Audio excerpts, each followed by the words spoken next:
What is going on, everyone? It's Brody back again with another tennis topic, and today's tennis topic is going to be talking about whether or not a light tennis racket or a heavy tennis racket may work better for you.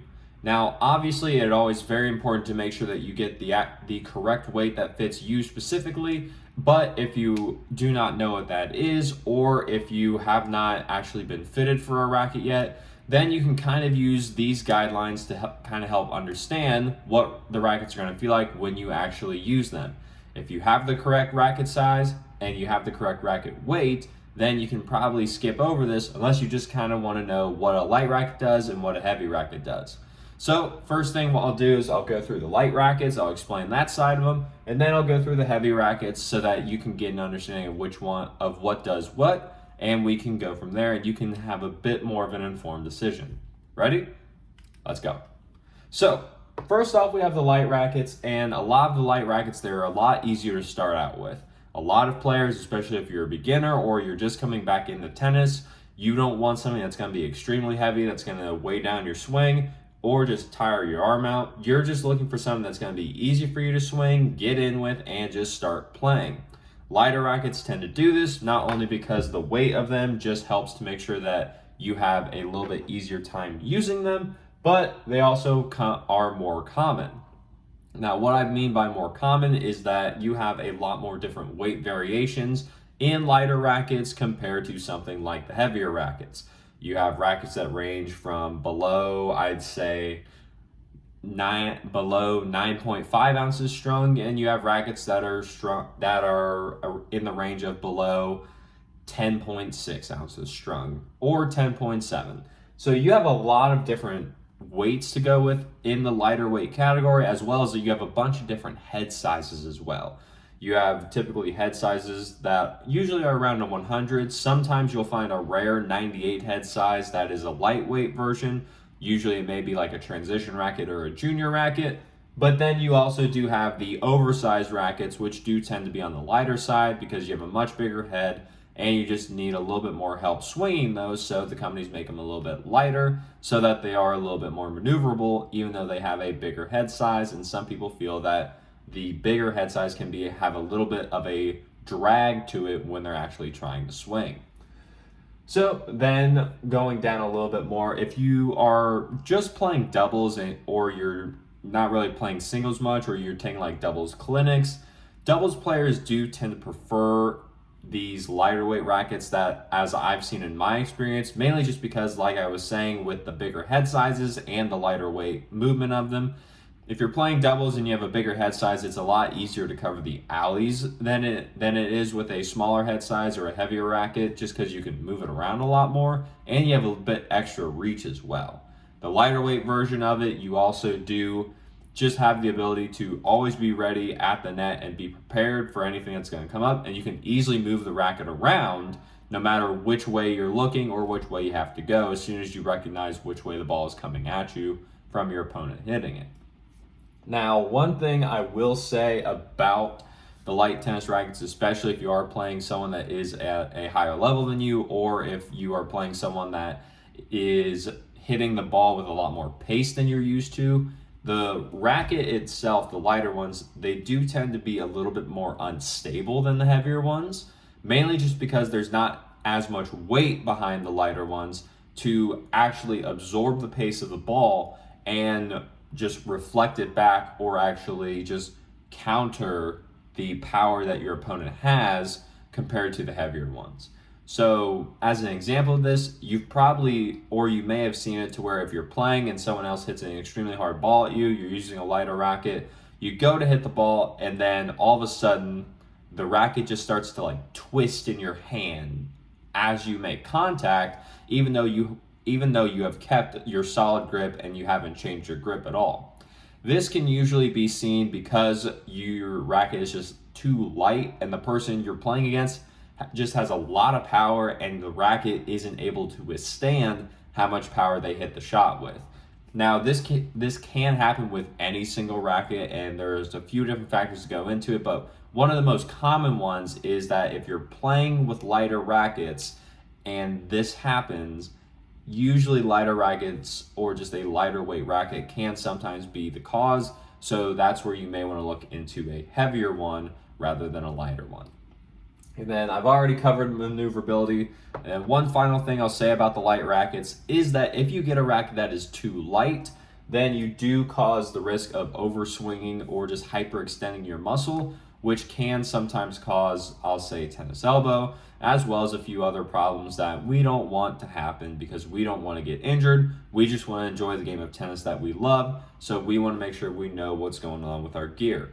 If you like lighter weight frames and you are someone who's a little bit stronger and you think that these may be too light, or you're just wanting something that you know is not going to be extremely heavy, that's when you can use these. But just be careful. Make sure that you understand what you're getting into and that you've taken the time to try out the lighter rackets. Make sure that your swing speed, while it may be faster, is not overexerting too much pressure on you, and just so that you know exactly what you're getting out of the racket without having to go back down the line in like 3 months, be like, this is way too light for me. Now with the light rackets, I said that was the last thing, but I'll say one more thing. Light rackets are a lot easier to customize because you can always add weight to a racket. You can't really take much weight away. So with a lighter weight racket, if you are looking for something that plays a specific way, or you like the feel and playability of a lightweight racket, then you can start to customize it to make it a little bit heavier if that's what you want to do, just so that way you can have the same racket but just more fine-tuned to your specific game at that moment. So with that, we'll leave lightweight rackets behind for now and we'll move on over to heavier rackets. So heavier rackets, they are initially going to be a lot harder to use. If you're not used to the weight of a heavy racket, you definitely are going to have a bit of an adjustment period, especially if you're starting to get above the 6 or 11.4 ounce strung weight. That's which would be over 315 grams or 315 grams and above strung. That's where you really start to have to know what your body strength is and what you can handle in a racket. Because if you don't, these are going to kind of just like overpower you, overrun you, and you're not really gonna like the feel of them. So again, with heavier rackets as compared to lighter rackets, you don't have as many options. Typically, you only have the smaller head sizes in the heavy rackets just because they're designed for more control. Sometimes you will find a 100 head size that is going to be a little bit heavier. Usually you're looking at like a tour version of your racket. So an example would be like the Babolat Pure Drive Tour when they had it out, the EZO 100 Tour, and just any other frame like that. Usually if you are looking at a 100 head size racket that is a little bit heavier, like the tour version I mentioned, they're just going to be heavier. Sometimes you'll also see a 100 18 by 20 string pattern. So that's where you can really just see a difference between them. But usually for a heavier racket, you're looking at the 98 head size and below, just so that the racket can give you a lot of help with control and still be heavy enough to where the racket is going to have a different balance to it, and you'll be able to actually swing through the ball a lot easier because more weight is towards the handle rather than in the middle of the racket or towards the head. So you have the smaller head size to help you control everything going on right there. And then usually singles players, you guys are going to be the ones that are going to love these heavier rackets. You're typically playing behind the baseline. A lot of the tennis nowadays is mainly just back-to-back baseline battles. So the heavier rackets are going to be a lot more stable. They're going to be a lot easier to use from the baseline, and you're going to have a lot more pinpoint accuracy with the smaller head sizes, as well as you're just going to have that more stable feel to where you can really swing through the ball and not have to worry about your racket moving like I mentioned with the lighter weight rackets, because you have enough weight and density in your racket for it to just absorb the pace of the ball and reflect it a lot easier back at your opponent, whereas the lightweight rackets may get overpowered.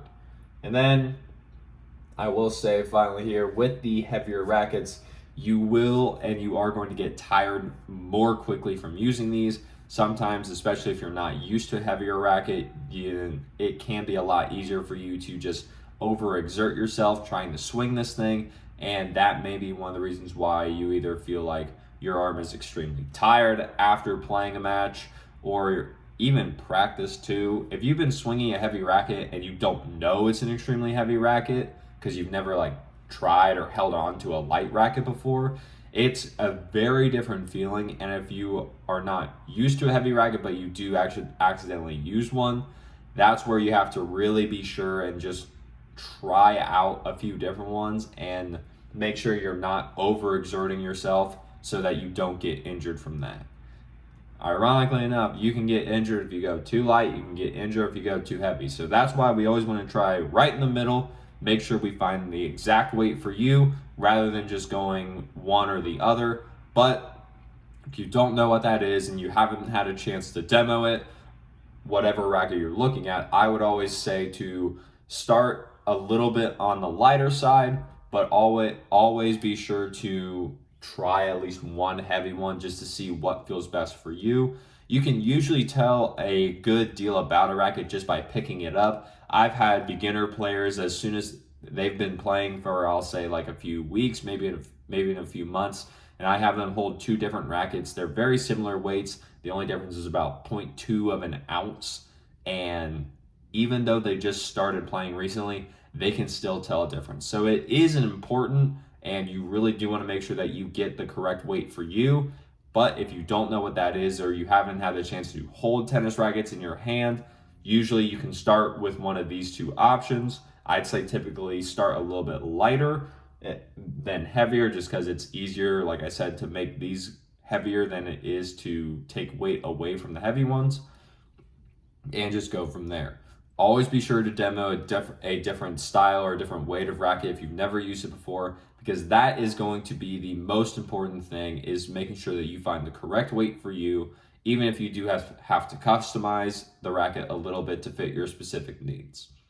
So with that being said, if you like the video, leave a like on it. Comment down below any more questions you may have about tennis racket weights, what weight may work best for you, or anything else that you may have. I'll get back to them as soon as I can, as well as subscribe to the channel so that we can grow the channel and get the information out there from the people who have it to the people who need it.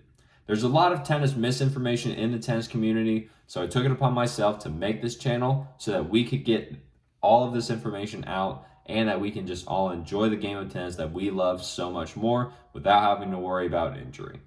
So, with that being said, as always, take care.